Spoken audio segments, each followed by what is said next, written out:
Hello दोस्तों, स्वागत है आपके अपने YouTube channel the tricks world पर। आज के वीडियो में सुप्रीम कोर्ट के बारे में और हाई कोर्ट के बारे में होने वाला है और जितना भी एग्ज़ाम रिलेटेड डायमेंशन होंगे इस वीडियो में कवर होने वाला है। तो बने रहे तक हमारे वीडियो के साथ अंत तक। सबसे पहले देखते हैं सुप्रीम कोर्ट के बारे में, क्योंकि आज वीडियो इसी से रिलेटेड होने वाली है। तो देखिए कि भारत के संविधान के तहत एक एकीकृत न्यायपालिका की व्यवस्था की गई है। ये बात याद रख लेंगे कि एकीकृत न्यायपालिका की व्यवस्था है हमारे यहाँ, जिसमें सबसे ऊपर जो रहता है सर्वोच्च न्यायालय होता है और उसके नीचे जो होता है हाई कोर्ट यानी कि उच्च न्यायालय काम करता है, और उसके नीचे जो रहेंगे वो डिस्ट्रिक्ट कोर्ट रहते हैं ना, जिसको अधीनस्थ न्यायालय भी कहा जाता है। तो सबसे पहले आज हम पढ़ने वाले हैं सुप्रीम कोर्ट के बारे में, जिसको कहते हैं इंग्लिश में सुप्रीम कोर्ट ऑफ इंडिया। तो इसमें जानना यह है कि सुप्रीम कोर्ट भारत का शीर्ष अदालत है, ठीक है, और यह कहाँ है? तो नई दिल्ली में स्थित है। इसे संविधान का रक्षक भी कहा जाता है। और सबसे मुख्य बिंदु की बात करें तो भारतीय संविधान के भाग 4 में आर्टिकल अनुच्छेद 124 से 147 तक सुप्रीम कोर्ट के गठन, स्वतंत्रता और अधिकार क्षेत्र और शक्तियों के बारे में बताया गया है। ठीक है, भाग 4 के आर्टिकल नंबर 124 से लेकर 147 तक। अब इसमें देखते हैं कि न्यायाधीशों की संख्या। तो वर्तमान में सुप्रीम कोर्ट में मुख्य न्यायाधीश जो कि सीजेआई सहित टोटल 38 न्यायाधीश हैं, मतलब 37 जज और एक CJI chief justice of India, total हो गए 38। कोई पूछेंगे कि इससे पहले कितने थे?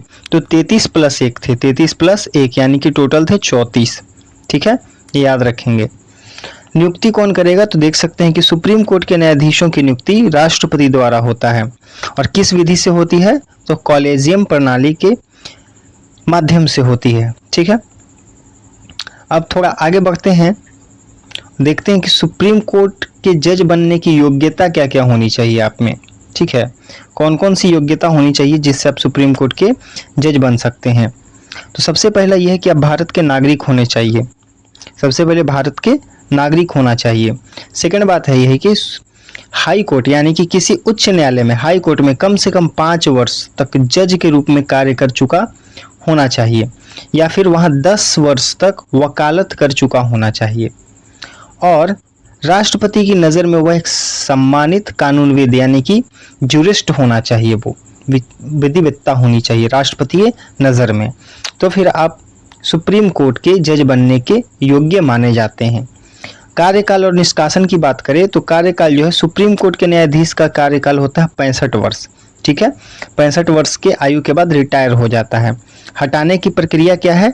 तो इन्हें केवल महाभियोग यानी कि इम्पीचमेंट जैसी कठिन प्रक्रिया द्वारा संसद के दोनों सदनों में विशेष बहुमत पास होने के बाद राष्ट्रपति के आदेश से ही हटाया जा सकता है।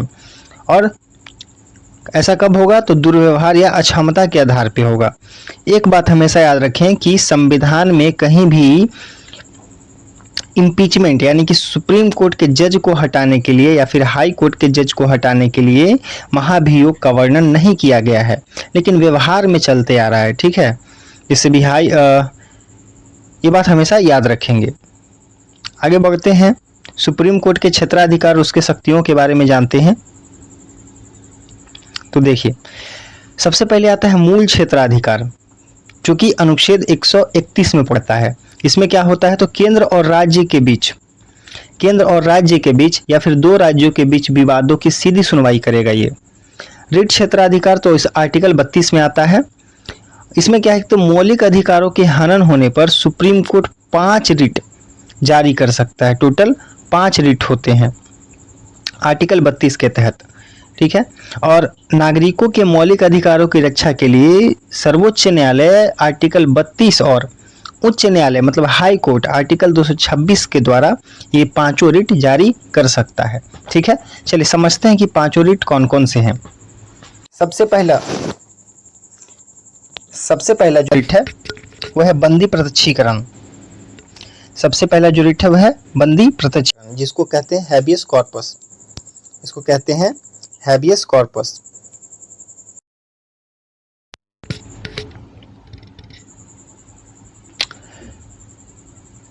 इसका अर्थ होता है सह शरीर प्रस्तुत करना।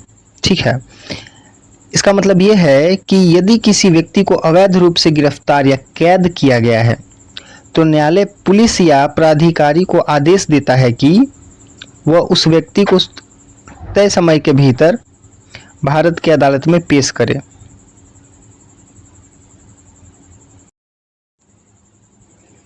दूसरा होता है परमादेश। परमादेश यानी कि इसको इंग्लिश में कहते हैं मैंडेबस। इसका मतलब होता है कि हम आदेश देते हैं।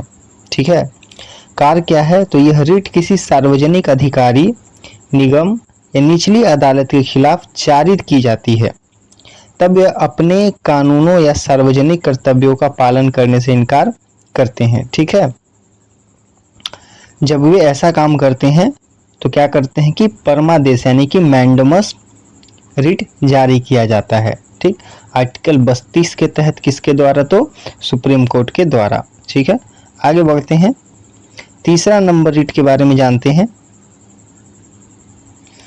और थर्ड नंबर रिट जो है वो प्रतिषेध है, इसको प्रोहिबिशन कहते हैं। प्रोहिबिशन कहते हैं, इसका मतलब होता है कि रोकना। शब्द से ही अर्थ निकल जाएगा प्रतिषेध यानी कि रोकना। ठीक है, कार्य क्या है? तो यह न्यायिक या अर्ध न्यायिक संस्थाओं के खिलाफ जारी की जाती है। यदि कोई निचली अदालत अपने अधिकार क्षेत्र से बाहर जाकर काम करती है तो यह रिट उसे ऐसा करने से रोकती है, जिसे हम प्रतिषेध कहते हैं। ठीक है, तीसरा रिट। और चौथा जो रिट रहेगा वो उत्प्रेषण रहेगा। इसका अर्थ होता है कि प्रमाणित होना या फिर मंगवाना। इसका कार्य यह है कि यह रिट उच्च न्यायालय द्वारा निचली अदालतों को यह निर्देश देने के लिए जारी की जाती है कि वे अपने पास लंबित मुकदमों के मामले को उच्च न्यायालय में स्थानांतरित करें। ठीक है, इसको कहते हैं उत्प्रेषण। एक होता है अधिकार परीक्षा। अधिकार परीक्षा इसको कोवेरेंटो कहते हैं। ठीक है, इसका मतलब होता है किस अधिकार से। इस शब्द का मतलब होता है किस अधिकार से। इसका कार्य यह होता है कि जब किसी व्यक्ति किसी सार्वजनिक पद यानी कि पब्लिक ऑफिस को गैर कानूनी या बिना योग्यता के हासिल कर लेता है तो अदालत इस रिट के जरिए उससे अधिकार के बारे में सवाल पूछती है। ठीक है, कि अपने किस अधिकार से यहाँ बैठे हो, चूंकि आप योग्यता के लायक तो हो नहीं, तो इसको कहते हैं कोवारेंटो। ठीक है, इसी के साथ पांचों रिट जो है वो समाप्त हो जाती है। अब आगे आते हैं अपीलीय क्षेत्राधिकार। सुप्रीम कोर्ट के पास क्या है? अपीलीय क्षेत्राधिकार, उसके बारे में समझते हैं। ये क्या होता है? यह देश की अंतिम अपीलीय अदालत है जहां हाई कोर्ट के फैसले के खिलाफ अपील सुनी जाती है, चाहे वो दीवानी हो, फौजदारी हो या संवैधानिक मामला हो। ठीक है, यानी कि आपको अगर हाई कोर्ट में सही न्याय ना मिले तो आप अपील के माध्यम से सुप्रीम कोर्ट जा सकते हो। ठीक है, और ये अपील की अंतिम अदालत होती है। ठीक, आगे बढ़ते हैं और समझते हैं सलाहकारी क्षेत्राधिकार। ठीक है, ये आर्टिकल जो है 143 के तहत है। राष्ट्रपति किसी कानून या सार्वजनिक महत्व के मुद्दे पर सुप्रीम कोर्ट की सलाह मांग सकते हैं, है ना। हालांकि कोर्ट सलाह देने के लिए और राष्ट्रपति उसे मानने के लिए बाध्य नहीं है। अभिलेख न्यायालय के बारे में देखते हैं, जिसको कोर्ट ऑफ रिकॉर्ड कहा जाता है। वो आर्टिकल 129 में वर्णित है। सुप्रीम कोर्ट के सभी फैसले कानूनी साक्ष्य के रूप में सुरक्षित रखे जाते हैं। ठीक है, और नीचे की अदालतों के लिए कानून की तरह ये काम करते हैं। ठीक है, आप किसी लॉयर के घर जाओगे तो वहाँ पे ऐसा बुक पड़ा रहता है ब्लैक कलर के, ठीक है, ढेर सारे, उसमें सुप्रीम कोर्ट का जजमेंट लिखा रहता है और वो निचली अदालत के लिए एक कानून के जैसा काम करता है। ठीक है, आगे बढ़ते हैं। अब हम लोग समझते हैं उच्च न्यायालय के बारे में। चूंकि सुप्रीम कोर्ट के बारे में इतना ही था, अगर कुछ और जानना चाहते हो तो आप कमेंट कर सकते हो। ठीक है, उच्च न्यायालय के बारे में देखते हैं, यानी कि हाई कोर्ट के बारे में। तो राज्य स्तर पर उच्च न्यायालय होता है। ठीक है, हाई कोर्ट न्यायपालिका का सर्वोच्च अंग होता है। जैसे केंद्र में क्या होता है? Supreme court. तो राज्य के लिए होता है हाई कोर्ट। ठीक है, वर्तमान में इसकी संख्या टोटल 25 है, लेकिन सुप्रीम कोर्ट की कितनी है? 1 है, वो भी दिल्ली में रहेगा। ठीक है, चलिए मुख्य बिंदु और गठन की बात करते हैं। तो संवैधानिक प्रावधान के बारे में देखते हैं। तो भाग 4 में आर्टिकल 214 से लेके 231 तक हाई कोर्ट के बारे में प्रावधान है। ठीक है, अनुच्छेद 214 के अनुसार प्रत्येक राज्य के लिए एक हाई कोर्ट होगा। हालांकि संसद 2 या 2 से अधिक राज्यों के लिए एक ही कॉमन हाई कोर्ट भी बना सकते हैं। जैसे पंजाब और हरियाणा हाई कोर्ट है ना, ये दोनों राज्य अलग अलग हैं, लेकिन दोनों के लिए एक ही हाई कोर्ट काम करता है। ऐसे और भी बहुत सारे हैं हाई कोर्ट है। ठीक है, नियुक्ति के बारे में बात करें तो हाई कोर्ट के मुख्य न्यायाधीश और अन्य न्यायाधीश की नियुक्ति कौन करते हैं? तो राष्ट्रपति करते हैं।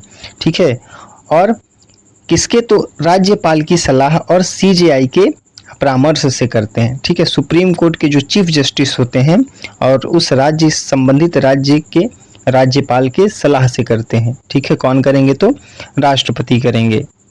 आगे बढ़ते हैं, योग्यता की बात करते हैं, क्वालिफिकेशन की। तो सबसे पहले वही बात आता है कि वो भारत का नागरिक होना चाहिए। ठीक है, भारत का नागरिक होना चाहिए और इस क्षेत्र में, मतलब कि भारत के क्षेत्र में कम से कम 10 वर्ष तक किसी न्यायिक पद पर कार्य कर चुका हो, किसी उच्च न्यायालय में कम से कम 10 वर्ष तक अधिवक्ता रहा हो। ठीक है, मतलब कि वकील रहा हो। और कार्यकाल और निष्कासन की बात करें तो 62 वर्ष इसकी आयु रहती है। ठीक है, 62 वर्ष तक अपने पद पर बना रहता है। हटाने की प्रक्रिया वही है, महाभियोग से हटाया जा सकता है, जिसमें सुप्रीम कोर्ट के जजों को हटाया जाता है। फिर से वही बात कि संविधान में कहीं पर भी जजों को हटाने के लिए महाभियोग शब्द का प्रयोग नहीं किया गया है। याद रखेंगे, ये व्यवहार में चलते आ रहा है। ठीक है, आगे बढ़ते हैं। हाई कोर्ट के क्षेत्राधिकार, जैसे सुप्रीम कोर्ट का क्षेत्राधिकार था तो हाई कोर्ट का भी रहेगा। तो इसके बारे में जानते हैं। सबसे पहले मूल क्षेत्राधिकार के बारे में जानते हैं। तो वसीयत, विवाह, कंपनी कानून, अवमानना, संसद विधानसभा चुनाव से जुड़े विवादों की सीधी सुनवाई यहाँ होती है। ठीक है, रिट क्षेत्राधिकार इसमें भी है, लेकिन वो मौलिक अधिकार के तहत है। आर्टिकल 32, चूंकि आर्टिकल 32 भाग 3 के अंतर्गत आता है, 12 से 35 के बीच में आता है ना, तो वो तो 32 में ही है। और 32 क्या है? मौलिक अधिकार से संबंधित है। ठीक, और ये जो है आर्टिकल 226 में आता है। ठीक, हाई कोर्ट को भी मौलिक अधिकारों और अन्य कानूनी अधिकारों की रक्षा के लिए रिट जारी करने की शक्ति है। इसीलिए यह शक्ति जो है, रिट क्षेत्राधिकार सुप्रीम कोर्ट का विशेष क्षेत्राधिकार नहीं है, क्योंकि ये तो हाई कोर्ट के पास भी है। इस मामले में हाई कोर्ट का रिट दायरा सुप्रीम कोर्ट से बड़ा होता है। हाँ, एक बात समझेंगे कि हाई कोर्ट का जो रिट का जो दायरा होता है वो सुप्रीम कोर्ट से ज़्यादा होता है।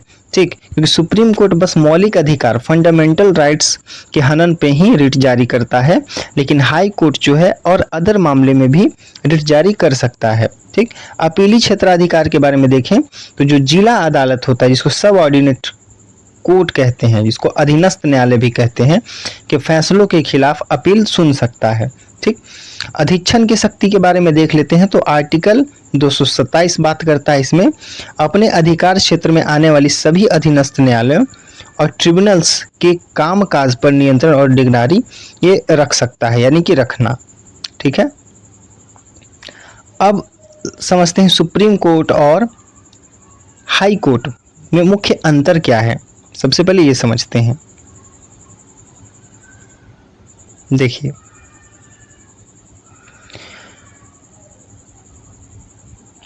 सबसे पहले स्थिति की बात करें तो ये पूरे देश के लिए शीर्ष अदालत होता है, लेकिन ये राज्य स्तर पे होता है। ठीक है, संविधान के भाग 4 में है, 5 में है, अनुच्छेद 124 से लेके 147।